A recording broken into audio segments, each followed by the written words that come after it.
Assalamualaikum warahmatullahi wabarakatuh. Bagaimana kabar kalian anak-anak ustazah? Alhamdulillah, semoga kalian tetap semangat meskipun di rumah saja.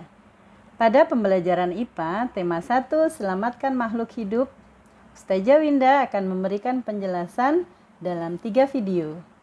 Video yang pertama, penjelasan tentang perkembangbiakan tumbuhan. Video yang kedua, tentang perkembangbiakan hewan.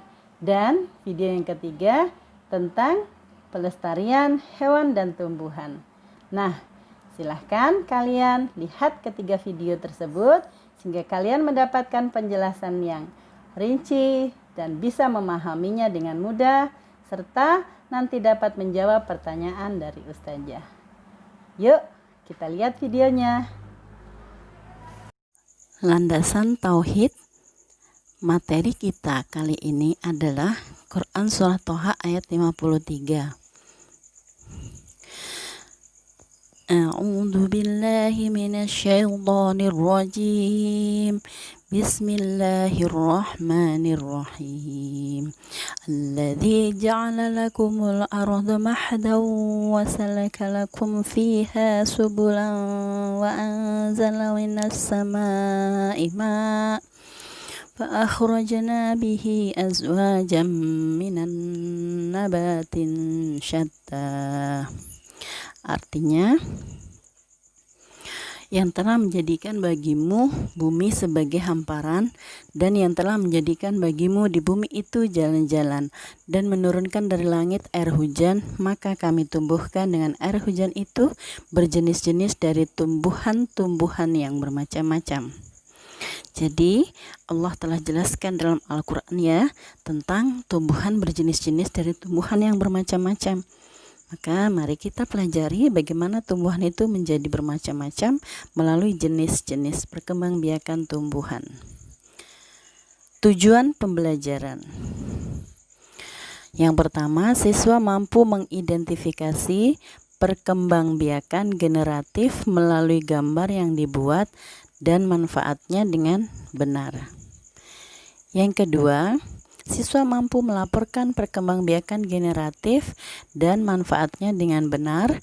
Yang ketiga, siswa mampu mengidentifikasi perkembangbiakan vegetatif pada tumbuhan dan manfaatnya dengan benar. Yang keempat, siswa mampu menyampaikan cara perkembangbiakan vegetatif pada tumbuhan dengan benar. Perkembangbiakan tumbuhan terbagi menjadi 2. Perkembangbiakan generatif dan perkembangbiakan vegetatif. Perkembangbiakan generatif adalah perkembangbiakan makhluk hidup yang terjadi melalui perkawinan atau penyerbukan. Sedangkan perkembangbiakan vegetatif adalah perkembangbiakan makhluk hidup yang terjadi tanpa perkawinan atau penyerbukan. Perkembangbiakan vegetatif dibagi lagi menjadi 2, ada alami dan ada buatan. Perkembangbiakan generatif hanya terjadi pada tumbuhan berbunga. Mengapa demikian? Karena tumbuhan berbunga memiliki bunga jantan dan memiliki bunga betina. Sehingga bisa terjadi yang namanya proses penyerbukan. Bunga memiliki 4 bagian utama: kelopak, mahkota, putik, dan benang sari. Yang berperan sebagai alat perkembangbiakan adalah benang sari dan putik. Benang sari merupakan bunga jantan dan putik merupakan bunga betina. Bagian-bagian lain dari bunga ada dasar bunga, bakal biji, kemudian dari benang sari tadi ada kepala sari, kemudian dari putik tadi ada kepala putik, ada tangkai putik, dan ada bakal buah. Proses perkembangbiakan secara generatif dimulai dari saat terjadi penyerbukan, yaitu jatuhnya serbuk sari di kepala putik. Serbuk sari menuju bakal biji melalui buluh serbuk sari sehingga terjadi pembuahan yang menghasilkan zigot. Pembuahan itu bertemunya sel telur dengan serbuk sari. Zigot berkembang menjadi lembaga yang merupakan calon tumbuhan baru. Bakal buah menjadi membesar, kemudian berkembang menjadi buah bersamaan dengan pembentukan biji. Biji yang ditanam atau jatuh di lingkungan yang tepat akan tumbuh menjadi kecambah. Kecambah tumbuh menjadi tumbuhan muda. Tumbuhan muda tumbuh menjadi tumbuhan dewasa yang dapat melakukan perkembangbiakan secara generatif. Jenis-jenis penyerbukan ada 4. Penyerbukan sendiri atau disebut dengan autogami, yaitu jika serbuk sari jatuh di kepala putik bunga itu sendiri.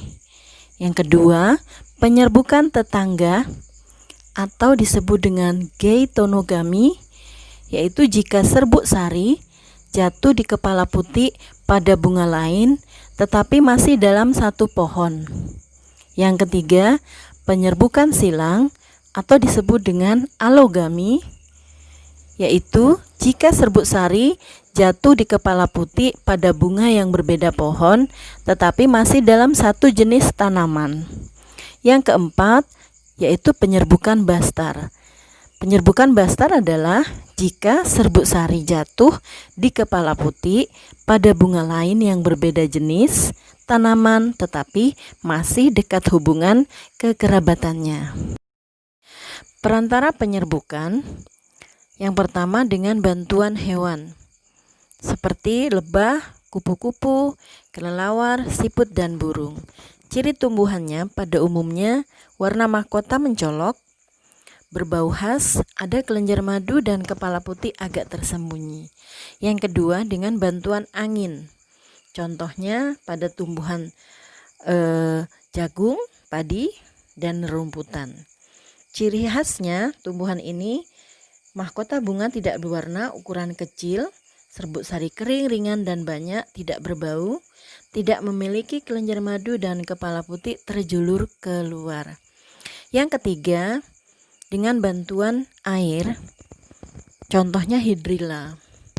Yang keempat, dengan bantuan manusia, contohnya tumbuhan salak dan vanili.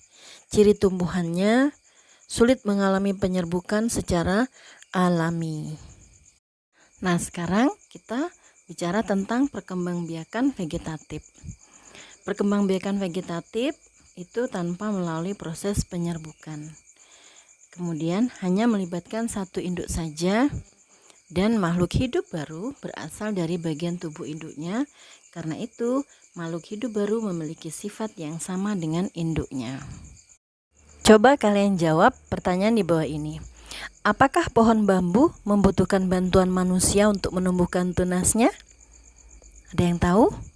Ya, betul. Pohon bambu tidak membutuhkan bantuan manusia. Pertumbuhan tanaman yang tidak membutuhkan bantuan manusia disebut perkembangbiakan vegetatif alami. Ada 8 macam perkembangbiakan vegetatif alami. Yang pertama yaitu membelah diri. Membelah diri itu membelah menjadi 2 bagian yang sama secara langsung.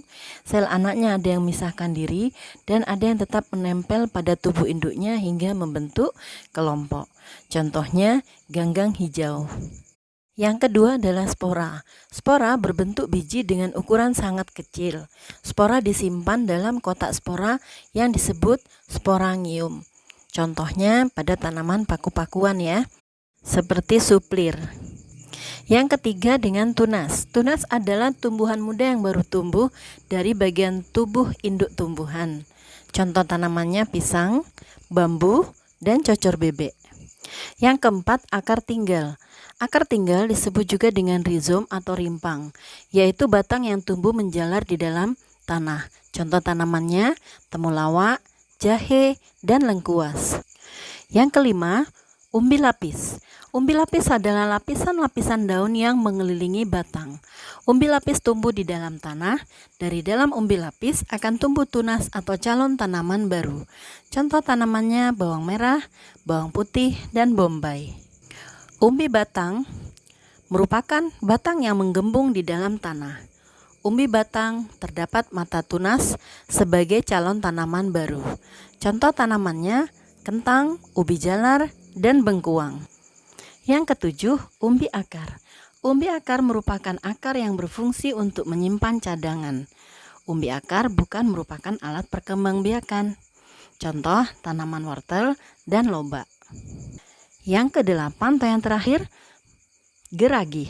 Geragi disebut juga dengan stolon, yaitu batang yang menjalar di dalam atau di atas permukaan tanah. Contohnya tumbuhan arbay, rumput teki, dan stroberi. Kalau tadi perkembangbiakan vegetatif yang tidak membutuhkan bantuan manusia disebut perkembangbiakan vegetatif alami, maka disebut apa perkembangbiakan tumbuhan yang membutuhkan bantuan manusia? Ya, betul, disebut perkembangbiakan vegetatif buatan. Ada 4 macam perkembangbiakan vegetatif buatan. Yang pertama, mencangkok. Yang kedua, menyambung atau mengenten. Yang ketiga, okulasi atau menempel. Yang keempat, merunduk. Mencangkok adalah perkembangbiakan vegetatif buatan dengan cara mengupas kulit batang dan membungkusnya dengan tanah agar akar dapat tumbuh pada bagian batang yang dikupas tersebut. Perhatikan pada gambar, di situ ada urutan-urutannya. Dahan dikupas sampai terlihat bagian putihnya, kemudian dahan yang bersih ditutup dengan tanah humus, dahan dibungkus dengan plastik dan diberi lubang, kemudian setelah beberapa hari akar akan muncul dari dahan yang tertutup plastik, kemudian dahan dipotong dan dipindahkan ke pot atau tanah. Kelebihan mencangkok, berbuah lebih cepat jika dibandingkan ditanam dari biji. Kemudian juga memiliki sifat yang sama dengan induknya. Kekurangannya, akar tanaman kurang kuat dan umur tanaman lebih pendek. Selanjutnya adalah stek. Stek itu memotong bagian tubuh tumbuhan. Ada stek batang, stek akar, dan stek daun. Syarat utamanya tentu tanaman memiliki mata tunas dari bagian tumbuhan tersebut. Tahapan-tahapan steknya, dahan dipotong, kemudian dipindahkan ke pot atau tanah. Tanaman hasil potongan tersebut dipindahkan ke tanah yang subur, maka akar akan muncul dari batang dan tumbuh menjadi tumbuhan baru. Yang ketiga, menyambung atau mengenten. Tujuannya menggabungkan sifat-sifat unggul dari dua tanaman sehingga diperoleh tanaman yang memiliki sifat-sifat unggul. Urutannya yang pertama, menyambung kedua batang tanaman lalu mengikat dengan plastik. Kemudian, memotong batang tanaman berbentuk huruf V untuk batang bawah, kemudian memotong batang tanaman berbentuk huruf V terbalik untuk batang atas. Yang keempat, menempel atau okulasi. Tujuannya memperoleh tanaman yang memiliki sifat unggul, gabungan dari dua sifat tanaman yang baik. Urutannya, yang pertama, mengiris kulit batang induk. Kedua, iris kulit tanaman yang memiliki tunas selebar irisan pada tanaman induk, lalu tempelkan pada tanaman induk. Yang ketiga, ikat bagian atas dan bawah tunas dengan plastik. Tunas yang ditempel akan tumbuh. Yang kelima yaitu merunduk. Merunduk adalah membenamkan bagian batang suatu tumbuhan ke dalam tanah. Syaratnya tentu masih memiliki batang yang mudah dibengkokkan. Tumbuhan yang bisa dikembangbiakkan dengan cara merunduk seperti arbay, stroberi, dan apel. Alhamdulillah, demikian tadi penjelasan materi perkembangbiakan tumbuhan baik secara generatif maupun vegetatif. Semoga kalian bisa memahami ya. Sampai jumpa lagi di video kedua. Tetap semangat belajar ya.